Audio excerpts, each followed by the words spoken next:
The lawyer slid the folder across the table and said, "Mrs. Voss, do you recognize this signature?" I looked down at my own name, written in a hand that wasn't mine, on a stock transfer form dated 3 weeks after my husband's funeral. "That's not my signature," I said. Across the table, my sister-in-law, Camille, didn't even blink. "It's close enough," she said. "Nobody was going to check. You were just the wife. You don't deserve a cent of what Thomas built."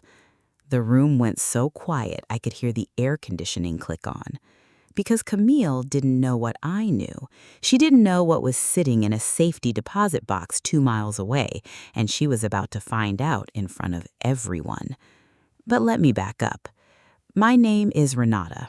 I was 34 when my husband Thomas died of a heart attack in the parking lot of the warehouse he'd spent 12 years building into Voss Industrial Supply. We didn't have kids yet. We were still renovating the kitchen. We were still, in every sense, just getting started. I wasn't some trophy wife who married into money. I met Thomas when we were both 26, working 60-hour weeks at a logistics company, splitting gas station coffee because neither of us could afford the good stuff yet. When he left to start his own company, I was the one who did his books for free on nights and weekends for 2 years before he could hire actual staff. I believed in him before anyone else did. Camille was Thomas's older sister. She'd never worked at the company a single day. She'd shown up to exactly one company Christmas party in a decade and spent most of it complaining that Thomas had never given her a job with her business degree. After the funeral, she started coming around more, bringing casseroles, asking soft, careful questions about how the company was being handled now. I thought it was grief. I thought she was trying to stay close to her brother's memory. I was wrong. 3 weeks after we buried Thomas, while I was still sleeping in his old college hoodie because it smelled like him, Camille walked into Voss Industrial Supply and told the staff she was taking over as interim owner. She had paperwork. She had a signature. Mine. The only problem was Camille had made one assumption that was about to cost her everything. She assumed because I never went to the office, I never owned any of it. She was about to learn exactly how wrong she was. It started small, the way these things always do. A week after the funeral, Camille showed up at the house holding a cardboard box. "Thomas's things from his office," she said. "I figured you'd want them." Inside were his reading glasses, a photo of us on our wedding day, and nothing else. No laptop, no files, no password book. I didn't think much of it. I was too busy learning how to breathe without him in the room. Then the calls started. Our accountant, David, phoned me confused. "Renata, Camille's been asking for full access to the books. She says she's the new owner." I told him that was impossible. Thomas's will left it to me. David went quiet. "She has paperwork that says otherwise." I drove to the warehouse that afternoon. Camille was sitting in Thomas's chair, feet up on his desk, going through his drawers like she was shopping. "Oh, Renata, I've been meaning to call you. There's been a change in ownership, legal change. You should really talk to a lawyer." "I am a lawyer's client," I said. "Talk to mine." She smiled the way people smile when they think they've already won. "Sweetie, you were married to him for 8 years. You worked a normal job. You think a judge is going to believe you built any of this?" She gestured around the office like she owned every brick of it. "You were just the wife. You don't deserve a cent of what Thomas built." I stood there holding a box of my dead husband's belongings while his sister told me I didn't belong in the building he died working for. 2 days later, employees started calling me, terrified, saying Camille had told them I was no longer involved and that paychecks might be delayed while she reorganized. My name had been removed from the payroll system. My badge no longer worked at the front door. Then came the forged transfer document. Somehow, a stock certificate reassignment had gone through, moving shares out of my name using a signature that wasn't mine, notarized by a notary I'd never met in a county I'd never set foot in. Camille sent one final text before I stopped answering her calls entirely. "Don't make this messy. Take the settlement I'm offering and disappear." Thomas would have wanted his real family running things, not some woman who got lucky marrying him. I read that message 3 times. Then I picked up the phone and called someone Camille had never once bothered to ask about. Thomas's estate attorney, the man who had drawn up paperwork 6 years earlier that Camille didn't even know existed. She was about to find out exactly who real family meant in the eyes of the law. For 2 weeks, I felt like I was drowning in slow motion. Camille had moved fast, faster than I ever imagined grief could allow a person to move. She'd already introduced herself to Voss Industrial's biggest client, Halloran Freight, as the new president and owner. She'd already told the warehouse floor manager, a man named Gerard who'd worked there since Thomas opened the doors, that if he had a problem with the new leadership, he could find another job. My bank account, which had always been joint with Thomas's business draw, suddenly showed a hold. Camille had contacted the bank with her forged documents and frozen the account pending ownership review.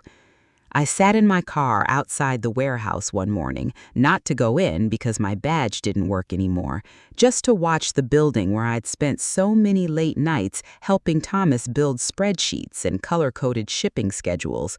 A building with his name literally molded into the concrete sign out front, and I couldn't even walk through the door. My mother-in-law, Camille's own mother, called me that week. I hoped, foolishly, that she'd be an ally.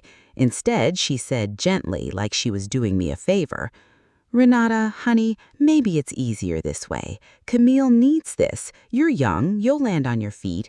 This company was always meant to stay in the family." I hung up and sat on my kitchen floor, the kitchen we never finished renovating, and cried in a way I hadn't even cried at the funeral. Not because I'd lost Thomas again, but because everyone around me had decided without asking a single question that I was disposable, that 8 years of partnership, of building something side by side with him, meant nothing the moment he wasn't there to defend me. I thought about taking the settlement Camille offered, $40,000 and a non-disclosure agreement delivered by her own lawyer like a going-away gift. $40,000 for a company worth, conservatively, $4 million. I almost signed it. My hand was actually on the pen. Then I remembered something Thomas had said to me 2 years earlier, half joking, over dinner after a rough day with his own family. "If anything ever happens to me, go see Mr. Ashworth first, before anyone, before my mother, before Camille. Promise me." I'd promised and then forgotten, the way you forget things you assume you'll never need. I put the pen down. I called Mr. Ashworth's office instead. His assistant answered and said something that made my stomach drop and my hope spark, both at once. "Oh, Mrs. Voss, Mr. Ashworth has been expecting your call for weeks. He said you'd come eventually." Mr. Ashworth's office smelled like old leather and older money. He was in his 70s, silver-haired, the kind of lawyer who'd handled Thomas's father's estate before Thomas's own. He didn't waste time on condolences. He opened a drawer, pulled out a thick folder, and slid it across the desk. "6 years ago," he said, "your husband restructured Voss Industrial Supply into a holding arrangement. He never told his family. He barely told his own accountant." I opened the folder. My hands were shaking. Inside was a corporate operating agreement, dated 6 years earlier, establishing Voss Industrial Supply Holdings, LLC. Attached to it, a capitalization table. My name was on it. Renata Voss, 60% ownership. Thomas Voss, 40%. I stared at the numbers until they blurred. "I don't understand. Why would he give me 60%? Ashworth folded his hands. "He told me, word for word, she built this with me when nobody else believed in it. If something happens to me, I want her protected from people who'll show up acting like they earned something they didn't." He looked at me carefully. He knew his sister, Mrs. Voss. He'd watched him circle his success for years without ever once picking up a hammer or a phone to help him build it. He wanted to make sure that if he was gone, the truth was already written down where no one could argue with it. I thought about all those nights doing his books for free, the 2 years before he could afford real staff. I hadn't just supported Thomas's dream. Legally, financially, on paper, in a filing cabinet neither of us ever mentioned, I was the majority owner of the company Camille had just spent 2 weeks stealing. The forged transfer document moved shares out of an account that frankly didn't have the authority to be moved without board approval. Board approval that requires a 60% majority holder to sign off. He almost smiled, which is you. Every fraudulent move Camille had made, the payroll changes, the frozen account, the meeting with Halloran Freight, all of it had been built on a forged signature and a company structure she'd never bothered to actually read. She hadn't stolen a company. She'd committed securities fraud, forgery, and unauthorized corporate action against a 60% majority owner who happened to be a grieving widow she assumed was too naive to check the paperwork. Ashworth closed the folder. So, Mrs. Voss, the real question is, how do you want to do this? Quietly, or does she deserve a lesson in front of everyone who watched her humiliate you? For the first time in 3 weeks, I smiled. Everyone, I said. She wanted an audience for the takeover. She can have one for what comes next. I didn't call Camille. I didn't warn her. I let her keep playing owner for another 10 days while Ashworth and I built the case, quietly, methodically, the exact way Thomas would have wanted it handled. First, we filed an emergency motion with the court to freeze all of Camille's actions under the LLC, citing the forged transfer and lack of board authorization. A judge granted it within 48 hours. The paperwork was that clean. Second, Ashworth drafted a formal notice to every client Camille had contacted, including Halloran Freight, informing them that Camille Voss had never held legal ownership or signing authority over Voss Industrial Supply, and that any agreements made under her leadership were void. Halloran's procurement officer called me personally to apologize for the confusion and confirm they'd wait for the actual owner before renewing any contract. Third, and this was the part I allowed myself to enjoy, we scheduled a company-wide meeting, same conference room where Camille had smiled at me over Thomas's desk, same staff she'd threatened. I asked Gerard, the floor manager, to make sure every single employee was there, including the ones Camille had hired herself in the past 2 weeks. Camille arrived expecting to run the meeting. She'd worn a new blazer. She'd brought printed handouts with her own name at the top under Ownership Transition Plan. She didn't know Ashworth was already sitting at the head of the table with a folder of his own. "Before we start," Camille announced to the room, "I know there's been some confusion about—" "There's no confusion," Ashworth said, sliding a single page down the table toward her. "This is the original 2020 operating agreement for Voss Industrial Supply Holdings. It lists Renata Voss as 60% majority owner, a fact your brother established 6 years ago and never changed. This document," he slid a second page next to it, "is the transfer form you filed 3 weeks ago using a signature that 3 independent handwriting analysts have already confirmed does not match Mrs. Voss's." The room went dead silent. Camille's face went from confused to pale to something close to panic in about 4 seconds. That document is old. It doesn't reflect." "It's the only legally binding document," Ashworth said calmly, "which means every decision you've made in this building for the last 3 weeks, the payroll changes, the client meetings, the frozen account, was made without authority by someone the courts will now consider to have committed forgery and fraud against a majority shareholder.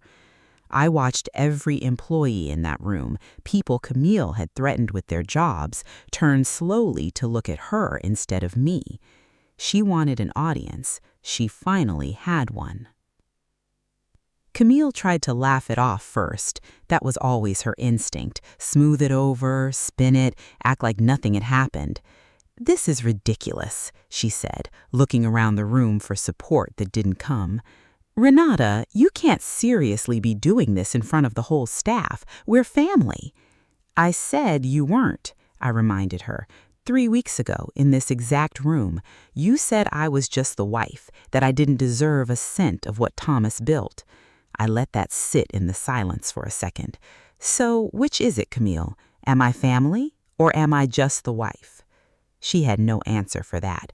Her mouth opened and closed like she was trying to find the version of herself that could talk her way out of a room she'd once owned so completely. The bank froze her personal accounts within the week. Turns out using forged documents to move six-figure company shares gets flagged fast once a fraud investigator starts pulling threads. Halloran Freight formally severed all contact with her.